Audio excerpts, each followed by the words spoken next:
Greetings. My name is Arthur Padilla, and I run a small company here in the States called Strategy Works, and we provide consulting work for nonprofits on all levels, primarily grant writing. So I wanted to talk a little bit about that.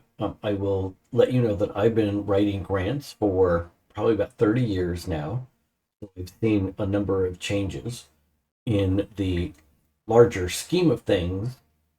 Grant writing is usually around non-governmental organizations, educational institutions, and it usually comes from the federal governments or provinces or cities.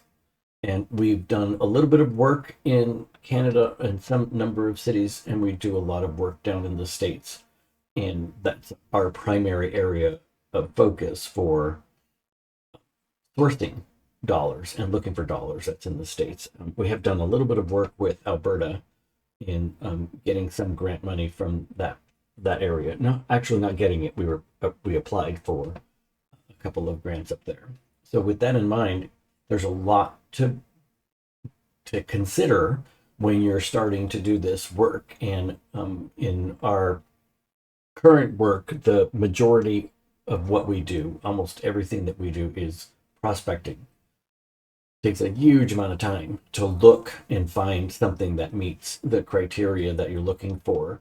I usually work from a programmatic perspective, so we know we have a program and then we want to fund it. So I kind of have that part in my head. There's a lot of folks that will look for the money and then create a program to fit in. Pros and cons on both approaches, but the majority of the work, once you've made the determination of what you're going to write about, is prospecting. And the first question that we got regarding grant writing is, what is it? And fundamentally, it's basically writing a paper, responding to very specific questions, and then providing enough content to be for the reviewers. And the reviewers could be anybody, could be community members, could be staff, depends on the funding agency. The reviewers then will look at this based on the evaluation criteria. And so you're really working kind of like a research paper. It's not much more complicated than that. I think the complication comes from the fact that every application, every request for an application, they're all different. The questions are different, so you really difficult to regurgitate something that you've used before. You can use some of the content, but it's always a rewrite of some sort. So it's really important to think about where you're going, what you're kind of doing, and how you are approaching this work, especially when the writing starts, because you really want to be focused. I think for me, grant writing is about being clear about the story, being succinct with what you're writing, and like I always say, answer the question. No matter what you do, answer the question. Reduce the flowery language. You don't need to sound overeducated. Don't get out of thesaurus. None of that. Just answer the question, basically. I've found that the greatest success we've had with fundraising is answering the question. So that's grant writing. I mean, I know people want it to be much more complicated than that, and I think that people make it more complicated in their head. A lot of the structure and the format of the requests, they are complicated. Personally, I think they're overly complicated. I don't know if that's systemic barriers. I really don't know why they're like that. Some foundations will reduce the complication significantly. So it depends.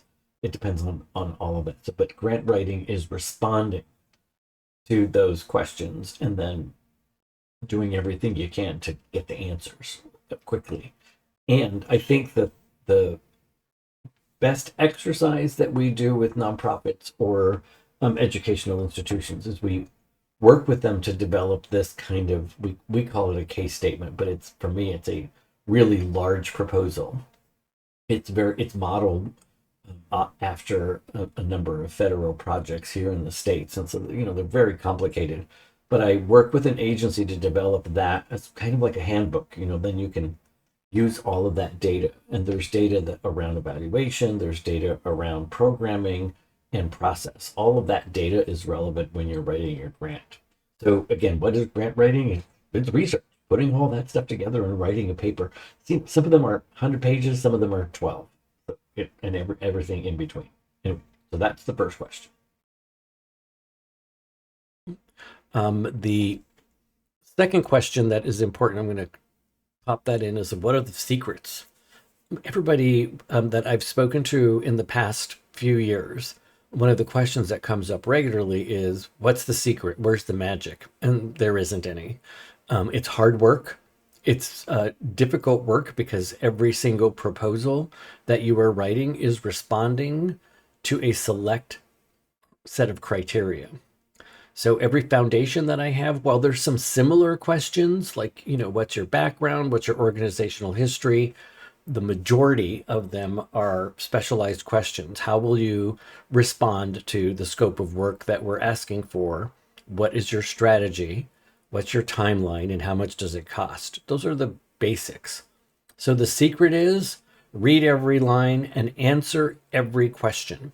So in the grant trainings that I've done with folks, and this was before internet and all of this stuff, we would sit in rooms and we would walk through this process. And the testing, basically, how I would work with folks is they would start writing, and then we would give feedback. And the number one feedback that I've found myself delivering to folks is answer the question. Just answer the question.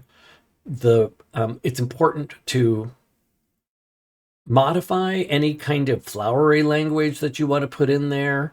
All the extra fluff. You do not need to sound like you vomited a thesaurus. It's much more effective if you're simple and clear and focused. I think that my success has always been in being able to answer the question succinctly. And a lot of them now will give you word limits and character limits, which forces you to answer the question succinctly.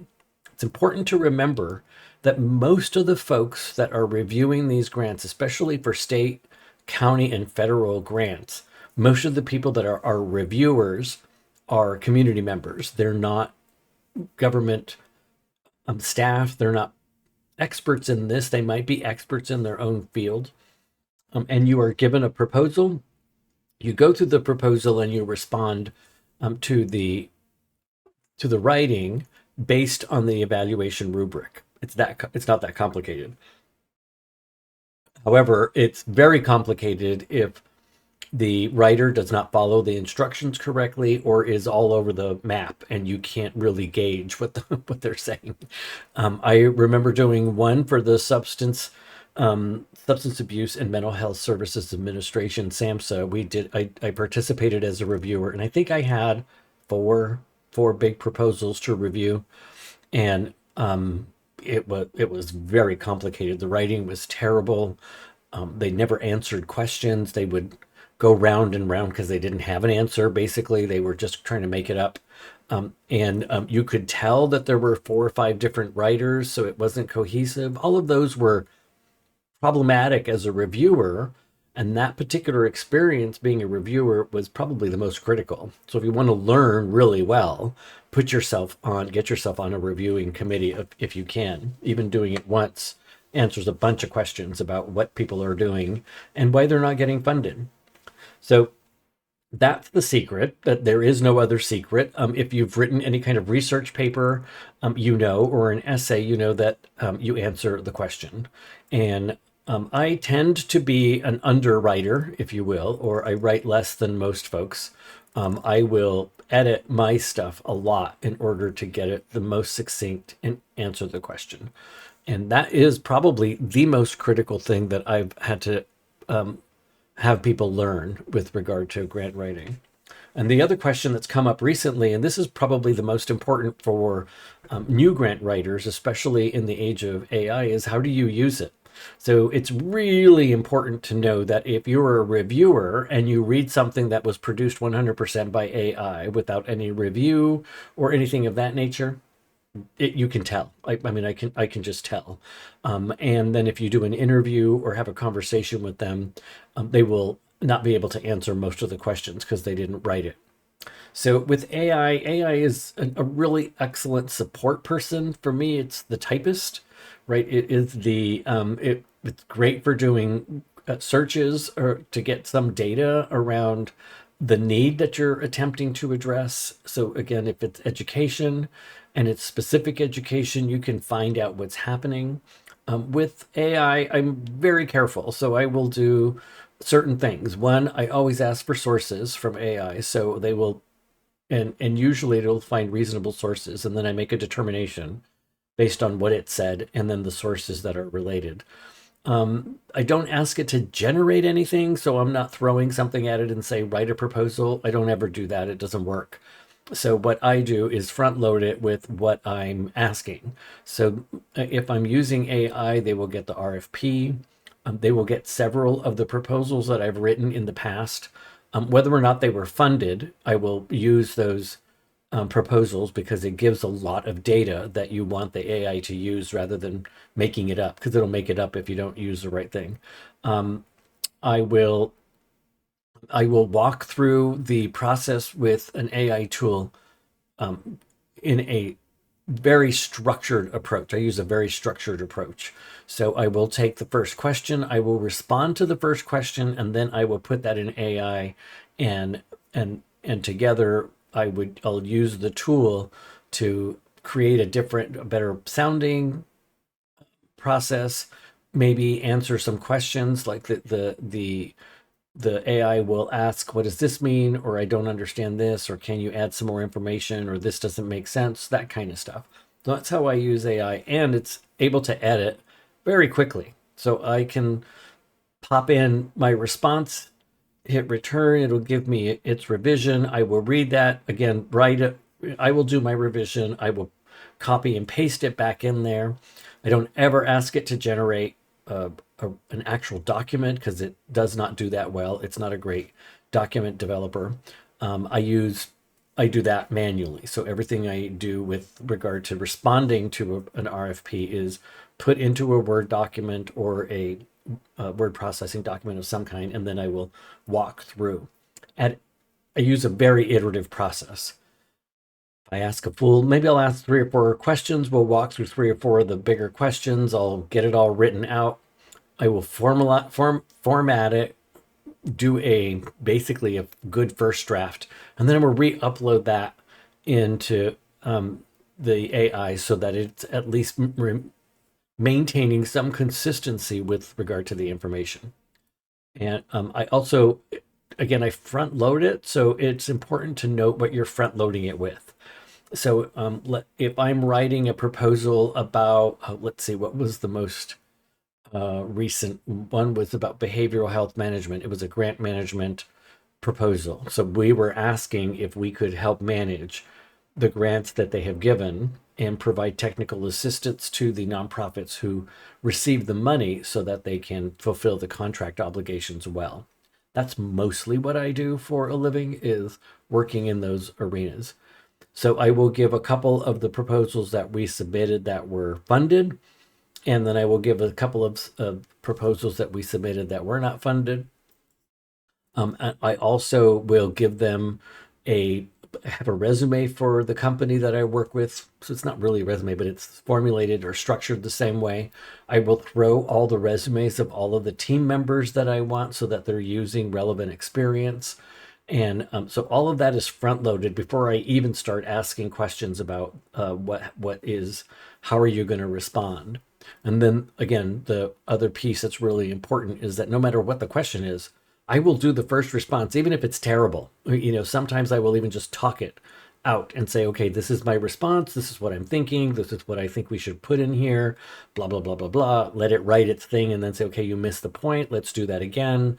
I'm really looking to add X, Y, and Z. And then I will possibly at that point, I start to write out my own responses, incorporate these lines, that kind of thing. So it's that iterative process. So it has not made me a quicker grant writer by any stretch of the imagination. In fact, I think it's taking a little bit longer with each one, but it's allowing me to organize myself in a much more effective manner. Prior to that, it was all manual and flipping through all those pages, looking again, looking at all that paperwork, all the digital stuff. It was complicated, and you'd be in a mess within 3 hours. So this is much more contained, much more constrained, and it's structured.